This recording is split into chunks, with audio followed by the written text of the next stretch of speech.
नमस्कार साथियों, एक बार फिर आप सभी का इस वीडियो में स्वागत है।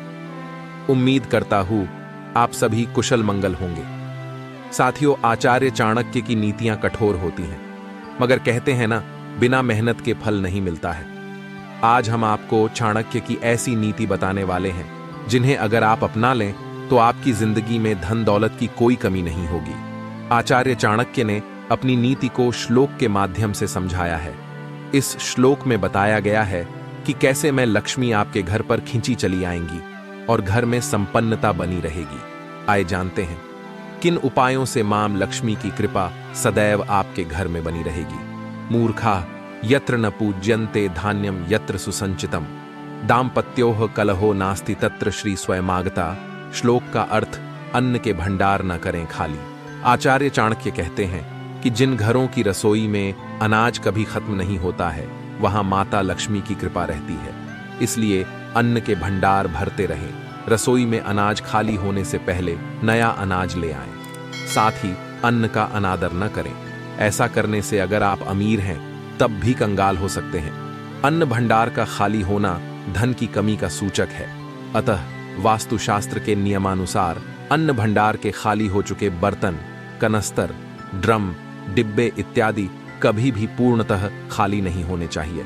इनमें थोड़ा बहुत अन्न अवश्य ही रहना चाहिए। घर में कभी भी अन्न के भंडार को खाली नहीं रखना चाहिए। अगर वह खाली हो रहा है तो उससे पहले ही भर दें, ताकि वह आपके विकास में बाधक न बने। भरा हुआ अन्न का भंडार जीवन में सकारात्मक ऊर्जा लाता है और आपकी समृद्धि में इजाफा करता है। साथ ही हर रोज मां अन्नपूर्णा की पूजा करें। मां अन्नपूर्णा धन, धान्य, ऐश्वर्य और सौभाग्य की देवी हैं। इनकी हर रोज पूजा करने से कभी भी घर का भंडार खाली नहीं रहता है। अक्सर घर में कुछ ऐसी चीजें होती हैं जिनके खाली होने पर बुरा असर देने लगती हैं। वास्तु शास्त्र और शास्त्रीय मत के अनुसार घर में रखी खाली चीजों का दुष्प्रभाव आपकी प्रगति पर पड़ता है। कई बार छोटी से छोटी वस्तु से व्यक्ति का भाग्य रुक जाता है और वह धीरे धीरे कंगाली की ओर ले जाती है। इन चीजों से जीवन में नकारात्मकता आती है और एक के बाद एक नए संकट आने लगते हैं। परिवार में प्यार बनाए रखें। आचार्य चाणक्य कहते हैं कि जिनके परिवार में एकता रहती है वहां धन की कमी नहीं होती है और सुख समृद्धि रहती है। इसलिए घर के सदस्यों के बीच प्रेम भावना बरकरार रखें तो घर के लोगों की खूब तरक्की होगी। खुशहाल परिवारों में एक दूसरे के प्रति सच्ची प्रतिबद्धता होती है, जो इसके माध्यम से दिखाई जाती है। एक दूसरे के साथ सुरक्षित महसूस करना, एक दूसरे पर भरोसा करना, वादे निभाना, समुदाय के लिए चीजें करना। स्वस्थ परिवार संचार कौशल सीखकर पारिवारिक समझ, प्यार और स्नेह का निर्माण कर सकते हैं। जब परिवार अच्छी तरह से संवाद करते हैं तो आमतौर पर कम झगड़े होते हैं, और जो झगड़े होते हैं वे अक्सर जल्दी से हल हो जाते हैं। बढ़ते बच्चों वाले परिवारों में जैसे जैसे वे बड़े होते हैं, पारिवारिक प्रेम आमतौर पर बदल जाता है। खुशहाल परिवार विभिन्न तरीकों से एक दूसरे के प्रति अपना स्नेह दिखाते हैं, जिनमें शामिल हैं परिवार के सदस्यों को यह बताना कि वे उनके बारे में कैसा महसूस करते हैं, एक दूसरे के प्रति अपना प्यार दिखा रहे हैं, एक दूसरे का ख्याल रखते हुए, एक दूसरे की भावनाओं को शामिल करते हुए अपने परिवार के सदस्यों के साथ समय बिताने का प्रयास करें। सभी का सम्मान करें और उनके विचारों और भावनाओं को महत्व दें। परिवार के सदस्यों की सहायता करें और उनके सपनों और लक्ष्यों का समर्थन करें। एक आदर्श परिवार की पहचान प्यार, समर्थन, संचार, विश्वास और साझा मूल्यों से होती है। तिजोरी को कभी न करें खाली। हमेशा ध्यान रखना चाहिए कि कभी भी तिजोरी या पर्स को खाली नहीं हो। थोड़ा बहुत धन हमेशा रखना चाहिए। खाली तिजोरी या पर्स कंगाली की ओर लेकर जाते हैं। इसलिए ध्यान रखना चाहिए कि तिजोरी या पर्स में कुछ ना कुछ धन अवश्य होना चाहिए। एकदम से इसे पूरा खाली ना करें। इसी के साथ तिजोरी में आप कौड़ी, गोमती चक्र, शंख भी रख सकते हैं। यह आपकी समृद्धि में और इजाफा करता है। किसी भी व्यक्ति के घर की तिजोरी वह स्थान होता है जहां उसका धन यानी रुपया पैसा रखा जाता है। ऐसा माना जाता है कि घर की तिजोरी के लिए भी वास्तु से जुड़ी कुछ बातों को ध्यान में रखना जरूरी है, जिससे धन यानी पैसे का प्रवाह किसी गलत जगह की तरफ न होकर सही दिशा में हो सके। कई बार तिजोरी की गलत दिशा तो कई बार इसमें ठीक से सामान न रखने की वजह से धन हानि होने लगती है। वास्तु के अनुसार तिजोरी को सही दिशा में रखना जितना जरूरी है उतना ही जरूरी है इसमें कुछ सामानों को रखना। वास्तुशास्त्र में अपनी तिजोरी या धन रखने वाली अलमारी को रखने के लिए भी सही दिशा का वर्णन किया गया है। वास्तुशास्त्र में माना गया है कि घर की तिजोरी को दक्षिण पश्चिम दिशा में रखना चाहिए। अपने लॉकर को इस प्रकार रखें कि उसका दरवाजा उत्तर की ओर खुलना चाहिए। आप अपनी तिजोरी में भगवान जी की प्रतिमा भी स्थापित कर सकते हैं। ऐसा करने से व्यक्ति की तिजोरी कभी खाली नहीं रहती। लेकिन इसके साथ ही इस बात का भी ध्यान रखना चाहिए कि नियमित रूप से भगवान की प्रतिमा को तिजोरी से निकालकर साफ करें और नियमित रूप से उनकी पूजा अर्चना करें, तभी आपको इसका लाभ मिल सकता है।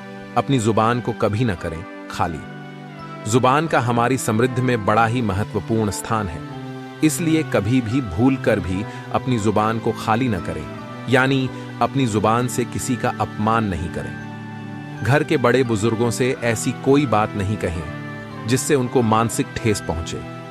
ऐसा करने से मां लक्ष्मी नाराज होती है और वह अपना रास्ता बदल लेती है। इसीलिए कभी भी घर के बड़ों का अनादर न करें। ये चीजें हमेशा ध्यान रखनी चाहिए कि कर्म, वचन और मन से किसी का अपमान ना हो। कड़वी बात से हमें लोगों की निंदा मिलती है, जबकि मीठी बात प्रशंसा। कड़वा सुनना ज्यादा मुश्किल है, क्योंकि जब आप कड़वा सुनते हैं तब आपके अंदर क्रोध उत्पन्न होता है, खींच पैदा होती है, दुहक जागृत होता है, नफरत, ईर्ष्या का भाव जागता है और कई बार तो यह बदले की भावना भी मन में पैदा करता है। अतः एक कड़वा शब्द कुछ पल के लिए हमें मानव से दानव बना देता है। महात्मा विदुर ने कहा है कि कटु वचन रूपी बाण मुख से निकलकर दूसरों के मर्म स्थलों को घायल कर देते हैं, जिसके कारण घायल व्यक्ति दिन रात दुखी रहता है। कठोर वाणी का तो पूरी तरह परित्याग करना चाहिए। वह मनुष्यों में सबसे अधिक अभागा है जो कठोर शब्दों द्वारा लोगों के मर्म स्थलों को विदीर्ण करता है। हमारे मनीषियों ने बार बार कहा है कि जो व्यक्ति दूसरों के प्रति कड़े शब्दों का व्यवहार करता है और पर निंदा करता है, वह ऐसा पापाचरण करता हुआ शीघ्र ही विपत्तियों में फंस जाता है। कटु वचन बोलने से मनुष्य को जो आघात पहुंचता है उसे मनुष्य जीवन भर याद रखता है। लाठी, तलवार का घाव भर जाता है, परंतु कटु वचन का घाव नहीं भरता। कुमारी सविता ने कहा कि कटु वचन बोलने वाले मनुष्य की वाणी को परमात्मा अगले जन्म में छीन लेता है। कभी अंधकार में तो कभी क्रोध और आवेश में कड़वे वचन बोलकर हम अपनी वाणी को तो दूषित करते ही हैं, सामने वाले को भी कष्ट पहुंचाकर अपने लिए पाप भी बटोरते हैं, जो हमें शक्तिहीन बनाता है। यथा वाणी में अमृत भी है और विष भी, मिठास भी और कड़वापन भी। अगर वाणी में कठोरता है तो सामने वाला आपसे नफरत करेगा और नाराज भी होगा। मूर्खों की बात पर न करें भरोसा। इस श्लोक का अर्थ है कि मूर्खों की बातों का कोई मूल्य नहीं होता है, और जिस घर में मूर्खों की बात को नहीं माना जाता है वहां माता लक्ष्मी का वास होता है। आचार्य चाणक्य कहते हैं, जो मूर्खों की बात पर भरोसा करते हैं और उनके हिसाब से चलते हैं, उन्हें सफलता नहीं मिलती है। सफलता पानी है तो मूर्खों की सलाह न लें, बल्कि विद्वानों की बात माने। जो सही रास्ते पर चलकर अपने लक्ष्य हासिल करता है, मां लक्ष्मी की कृपा उस पर बनी रहती है। मूर्खता उस व्यक्ति का परिणाम है जो उस बुद्धि का दुरुपयोग करता है जिसे परमेश्वर ने उसे दिया है। एक मूर्ख गलत निर्णय लेने के लिए अपने तर्क कौशल का उपयोग करता है। मूर्ख से विनयपूर्वक बात नहीं करना चाहिए। कोई भी मूर्ख व्यक्ति दूसरों की प्रार्थना को समझता नहीं है, क्योंकि वह जड़ बुद्धि होता है। मूर्ख लोगों को डराकर ही उनसे काम करवाया जा सकता है। इसी के साथ दूसरा है, कुटिल स्वभाव वाले व्यक्ति के साथ प्रेम पूर्वक बात नहीं करना चाहिए। साथियों, उम्मीद करता हूं कि यह वीडियो आपको पसंद जरूर आया होगा। तो आप अपने परिवार, दोस्तों, करीबी लोगों के साथ इस वीडियो को शेयर कर इस ज्ञान से उन्हें भी परिचित करवाएं। और वीडियो अच्छा लगा होगा तो वीडियो को एक लाइक जरूर कर देना। और अभी तक आपने इस चैनल को सब्सक्राइब नहीं किया है तो कृपया चैनल को सब्सक्राइब जरूर कर देना।